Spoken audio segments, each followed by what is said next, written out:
Êtes-vous né aux alentours des années 2000, alors vous avez sûrement connu pour la plupart d'entre vous l'âge d'or des dessins animés. Revenir en courant de l'école pour arriver rapidement à la maison et ne pas rater vos dessins animés passant à la télé, on l'a tous bien sûr déjà fait. Bonjour à tous, c'est l'érudit, j'espère que vous allez bien. Aujourd'hui, nouvelle vidéo sur la présentation de 5 dessins animés français des années 2000. Après avoir vu que ma vidéo sur les tops animés et dessins animés de foot vous a plu, je me suis dit qu'on pourrait plus aborder sur cette chaîne les dessins animés ayant marqué notre enfance. Je tiens déjà à préciser qu'il ne s'agit pas d'un classement ou d'un top. Une autre information est que dans cette vidéo, il n'y aura pas de Disney, pas de dessins animés japonais et pas de films de dessins animés comme Astérix et Obélix par exemple. Tous ces thèmes évoqués mériteraient une vidéo à part entière tellement les contenus diffèrent. Et je ne saurais choisir quel dessin animé mettre dans cette vidéo. Donc je préfère en faire plusieurs vidéos qu'une seule de plusieurs heures. N'hésitez pas à mettre un joli pouce bleu sous cette vidéo pour le référencement de mes vidéos. Et abonnez-vous afin de ne pas louper la partie 2 de cette vidéo si elle vous a plu. Mais aussi pourquoi pas les prochaines vidéos présentations pouvant traiter les dessins animés japonais ou encore les films Disney. Je vous remercie du fond du cœur pour votre sollicitude et commençons sans plus tarder cette vidéo.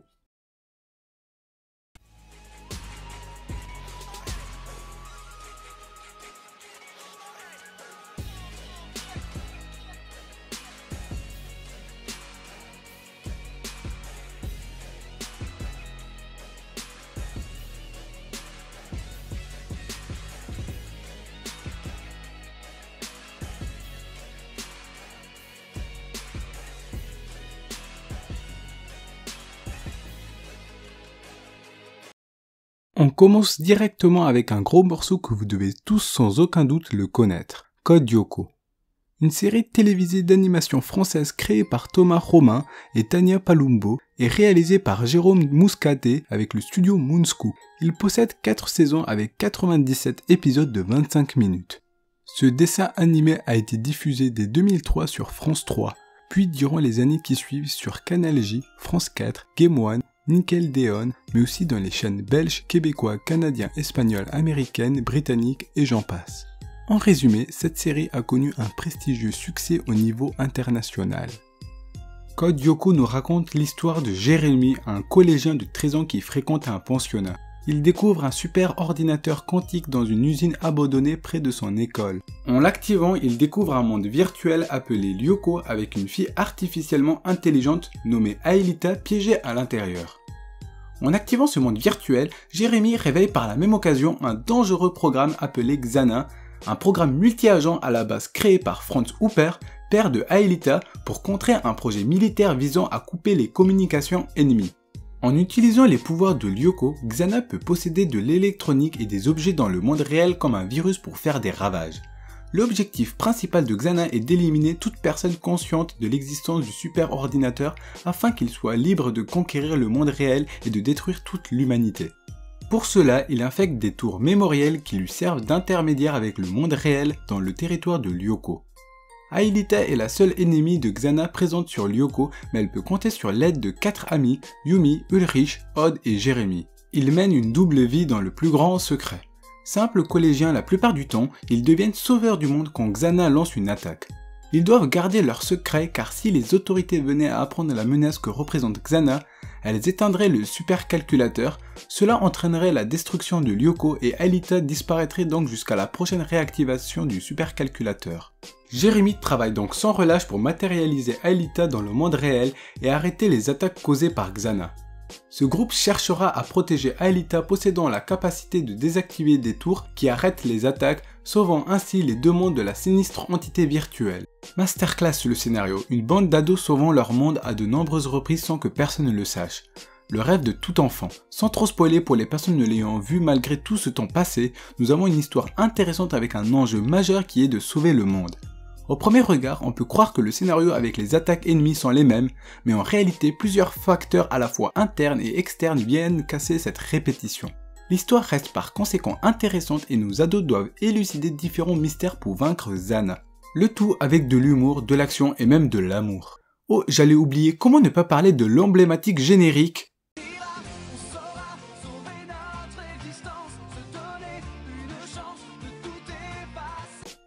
Sérieusement, qui n'a jamais essayé de le chanter? Ce générique est un vrai plaisir pour les oreilles.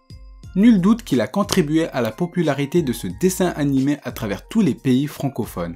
Code Lyoko a comme genre la science-fiction, l'action, l'aventure, de la comédie et même de la romance. Je ne peux que vous conseiller de foncer aller le voir si ce n'est toujours pas le cas, il est disponible sur YouTube pour les personnes voulant le regarder.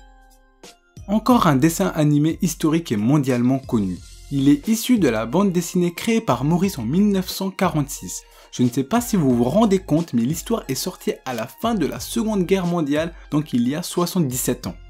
La BD eut un long métrage d'animation en 1971 et vit une première série de 26 épisodes en 1984, coproduit par les studios Hanna et Barbera Productions. Bien qu'il connût un grand succès planétaire, c'est presque 30 ans après qu'un studio se décida à reprendre l'histoire du cow-boy solitaire. Xylam réalise une nouvelle série animée intitulée Les Nouvelles Aventures de Lucky Luke. Cette adaptation est sortie en 2001 sur France 3, il se compose d'une seule saison de 52 épisodes où chacune dure 22 minutes. Lucky Luke est un cavalier solitaire qui parcourt le désert du Far West et s'arrête de ville en ville. Honnête et courageux, ce justicier au grand cœur vient en aide aux opprimés et lutte contre toutes les formes d'injustice. Il considère d'ailleurs les Indiens comme ses amis. C'est un tireur hors pair qui dégaine son arme plus vite que son ombre, ce qui lui créera sa réputation. Cependant, il n'a pas que des amis. Les frères Dalton en sont des exemples. 4 frères qui terrifient les gens et pillent les banques à chacune de leurs descentes. Mais à la bonne heure, notre protagoniste est là pour les arrêter et les envoyer dans leur pénitencier. Outre les Dalton, nous retrouvons d'autres ennemis tels que Billy the Kid, Jesse James, Fil de Fer et bien d'autres. Lucky Luke est l'homme des missions impossibles, le défenseur des pauvres, des veuves et des orphelins, bref, le héros parfait. Lucky Luke peut compter sur son fidèle destrier Jolly Jumper qui n'aime pas être entraîné dans toutes ses péripéties et préférerait se la couler douce, ainsi que de Rintinplan, un chien attachant mais extrêmement bête qui l'aide à mettre un terme aux mauvais agissements des Dalton. À la suite du succès des aventures de Lucky Luke, une autre adaptation a vu le jour racontant les histoires des frères Dalton. Beaucoup de fraîcheur pour cette aventure de Lucky Luke qui retranscrit parfaitement les clichés du Far West sauvage avec les Indiens sur le sentier de guerre, les bandits pillant des diligences et des banques, les cow-boys, les croque-morts et ses vautours, les blanchisseurs chinois, la cavalerie arrivant toujours à temps, les salons qui sont des lieux de beuverie, de bagarre, le paysage et l'ambiance. Bref, tous les ingrédients pour en faire un savoureux western et c'est tout cela qui fait le charme de la BD de Maurice. La nouvelle adaptation a comblé tous les défauts qu'on pouvait retrouver dans les courts-métrages de 1971. Excellent en tout point, cette série est un pur régal pour les fans et pour ceux qui découvrent Lucky Luke. Une série culte à savourer jusqu'au dernier épisode. Tout comme Code Lyoko, il est également disponible sur YouTube. Miraculous, les aventures de Ladybug et Chat Noir. Alors, je pense sincèrement que vous avez tous au moins une seule fois entendu ce dessin animé par un ami ou un parent. Dites-vous quand même qu'on retrouve des épisodes liés à cette série lors de grandes conventions. Par exemple, à la Japan Expo, l'équipe de Miraculous Dream Productions était présente pour passer du moment avec les fans de ce dessin animé culte. Mais encore au Polymanga 2023 de Montreux, le créateur Thomas Astruc et le réalisateur Jérémy Zag avaient donné une conférence, une projection et des dédicaces. Actuellement, il y a même une tournée dans de nombreux pays où il est possible de rencontrer le cast de Miraculous. Cela montre la popularité que cette fiction française possède à travers le monde. J'ose me prononcer qu'il s'agit de la fiction animée française la plus connue au monde. Plus de 29 milliards de vues sur YouTube, 23 millions d'abonnés sur 12 chaînes officielles sur YouTube, c'est vendu dans plus de 150 pays. C'est bon pour vous? Mais bref, en quoi consiste l'histoire? La série se déroule dans le Paris moderne et tourne autour des aventures de 2 adolescents, Marinette et Adrien. Quand le mal menace leur ville, ils se transforment en leurs personnages de super-héros, Marinette en Ladybug et Adrien en Chat Noir. Pour le faire, ils utilisent des bijoux magiques connus sous le nom de Miraculous qui sont alimentés par de petits êtres cosmiques sur le thème des animaux. À la lumière du jour, Marinette dupe un Cheng et Adrien agresse sont des adolescents ordinaires. Mais à l'insu de leur famille et de leurs amis, ils portent tous deux l'énorme secret d'être des super-héros. Avec pour mission de protéger la ville de Paris des méchants, les deux doivent apprendre à faire face à leurs nouvelles responsabilités, ainsi que les problèmes ordinaires impliquant leur environnement. Par-dessus tout, Marinette et Adrien luttent avec leurs sentiments les uns pour les autres, ne connaissant pas les identités secrètes de l'autre. Marinette est tombée amoureuse d'Adrien, mais pas de Chat Noir, tandis qu'Adrien est tombé amoureux de Ladybug, mais pas de Marinette. La vraie question qu'on peut se poser est comment ce dessin animé a-t-il plu à l'échelle planétaire, alors que son synopsis semble vraiment très banal. Non seulement cette série touche un public très jeune, mais son message est très complet. Il nous montre tout d'abord l'importance d'aider autrui. Ici, en l'occurrence, deux enfants se montrent héroïques, agiles et courageux. Ensuite, il nous apprend comment gérer ses émotions. Le papillon, un des méchants, possède le pouvoir de gagner le cœur de ceux qui ressentent des émotions telles que la haine et la colère. Afin de ne pas vous impliquer dans le mal, vous devez maintenir de bons sentiments. Après avoir raisonné les personnes possédées, les petits papillons noirs ayant perverti les gens se font à chaque fois changer en blanc. Ou encore les fréquentations. Les personnes possédées reçoivent de mauvaises influences par le papillon qui offre ce que veulent ses victimes afin qu'ils lui obéissent et lui rendent un petit service. Donc faut se méfier des contreparties qu'on te propose. Je pense que nous pourrions encore continuer à parler du thème de l'amour, de l'apparence et de bien d'autres, mais je ne vais pas le faire car j'estime que vous devriez le découvrir par vous-même. Créée en 2015, cette série possède actuellement 5 saisons de 122 épisodes en tout. Le succès de Miraculous a permis la confirmation d'une saison 6 et 7 respectivement en 2024 et 2025. D'ailleurs, un film a carrément vu le jour très récemment. Il est sorti ce 5 juillet au cinéma et dure 1h42. Il est bien évidemment en version française et toute personne ayant au moins 6 ans peut le regarder. Voilà, c'est tout. Mais non, dans ma généreuse bonté, je vais vous donner le synopsis de ce film. La super-héroïne qui a conquis le cœur de millions de fans à travers le monde débarque pour la première fois au cinéma. Ladybug va devoir unir ses forces avec Chat Noir, le charismatique justicier masqué qui n'a pas sa langue dans sa poche, pour affronter le papillon et sa horde de super-vilains alors que ceux-ci menacent de détruire Paris. Mais alors que les deux héros se rapprochent, Marinette ignore que derrière son mystérieux complice se cache Adrien, le camarade de classe dont elle est amoureuse. Grâce au merveilleux synopsis de Allociné, on se rend compte que le film c'est exactement la suite de la série quoi, y a rien de nouveau. Juste une nouvelle intrigue avec les mêmes héros et les mêmes méchants, y a rien qui change. Soit dit en passant, si vous n'étiez pas au courant d'un film, maintenant vous l'êtes. Comment ne pas parler de ce dessin animé français ayant posé son empreinte indélébile dans le football français? Après 3 saisons, une nouvelle version en animation 3D intitulée Foot de rue extrême est diffusée en 2014. Finalement, quelques années plus tard, il est annoncé qu'une 4e saison similaire aux précédentes, composée de 26 épisodes de 22 minutes, est en production. Centré sur le personnage de Petit Dragon, il devra créer une nouvelle équipe. La série est diffusée en février 2022 sur la plateforme Oko en avant-première. Quant au générique de la série animée, il est composé et interprété par Black M. Vous devez tous le connaître sur la musique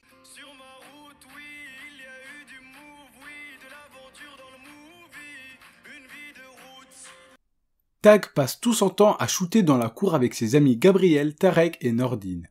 Mais les voici entraînés hors de l'école à cause d'une embrouille. C'est là qu'ils rencontrent la bande des requins du port. 5 personnes qui leur font découvrir un sport nouveau ayant tout pour plaire, le foot de rue. Ainsi, Tag, Gabriel, Tarek et Nordine rencontrent par la même occasion Héloïse, fille d'une famille riche. Ensemble, ils organisent dans leur ville de Port-Marie la première coupe du monde de foot de rue. Tous sont passionnés de foot de rue et attendent avec impatience de se mesurer aux meilleures équipes du monde entier. Mais les enfants ont du souci à se faire. Le maire de Port-Marie a décidé qu'il n'y aurait pas de championnat du monde de foot de rue si ce n'était pas lui qui contrôlait tout. Pradé, un inspecteur de police dévoué, veille à ce qu'aucun jeu clandestin ne se déroule dans les rues de la ville. Chaque partie de foot devient alors aussi une vraie partie de cache-cache. Pour réaliser leur rêve d'organiser la Coupe du Monde, ils devront surmonter de nombreux obstacles et notamment vaincre le sentiment de méfiance de certains habitants à l'égard des enfants de couleur et d'étrangers. Ce dessin animé promeut le foot de rue comme nous laisse penser son titre. On croit que le foot de rue est un sport barbare avec aucune règle morale. Vous vous trompez, il possède différentes bonnes valeurs liées au sport, respect des règles, de l'adversaire, solidarité, tolérance, esprit d'équipe. Tout ça est saupoudré d'un soupçon de révolte. Le foot de rue, ça ne se laisse pas dompter. Il s'agit d'un sport où règne en premier lieu la passion. Il met également en avant une ouverture sur autrui. Car oui, dans Foot de rue, on retrouve des personnages de toutes les cultures, de toutes les couleurs, de l'orphelinat à l'immigré, en passant par l'héritière aristocrate. Cette série sonde toutes les couches sociales, mais on reste plutôt près de l'image de la banlieue. Après, tout n'est pas rose dans ce dessin animé. Étant donné qu'il veut se rapprocher de la réalité des banlieues, il y a des scènes qui restent problématiques et dangereuses pour les jeunes, tels les personnages montant sur des toits ou jouant dans des routes de construction. Ou encore voir une vision misérable de ces jeunes considérés comme hors la loi vu que le foot de rue n'est pas toléré par la loi.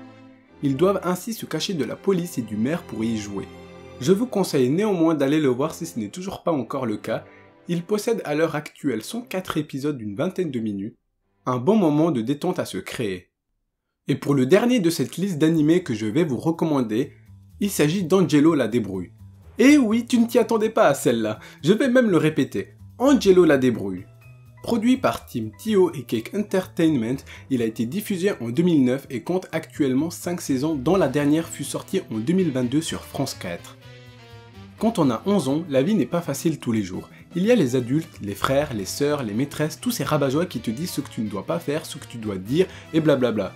C'est exactement ce que vit Angelo au quotidien avec son petit frère qui lui empoisonne l'existence, sa grande sœur qui le traite comme un gamin et ses parents qui dédient leur temps libre à la lutte contre son épanouissement personnel. La série suit donc la vie d'Angelo, 11 ans, qui parvient à éviter les problèmes en utilisant des technologies amusantes et des rebondissements.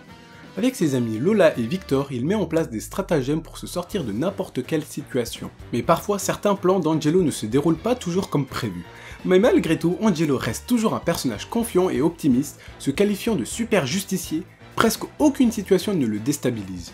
S'il ne trouve pas la solution idéale, il n'hésite pas à foncer à l'intuition ou à exploiter des alternatives possibles. Notre héros est celui qui décide de relever les défis et il accepte volontiers l'aide enthousiaste de ses deux meilleurs amis, Lola et Victor. 3 personnalités complémentaires ne sont pas de trop pour mener à bien les plans complexes d'Angelo, mais aussi pour rattraper le coup lorsqu'il n'a pas anticipé toutes les conséquences. Il s'agit selon moi de l'une des meilleures séries pour enfants.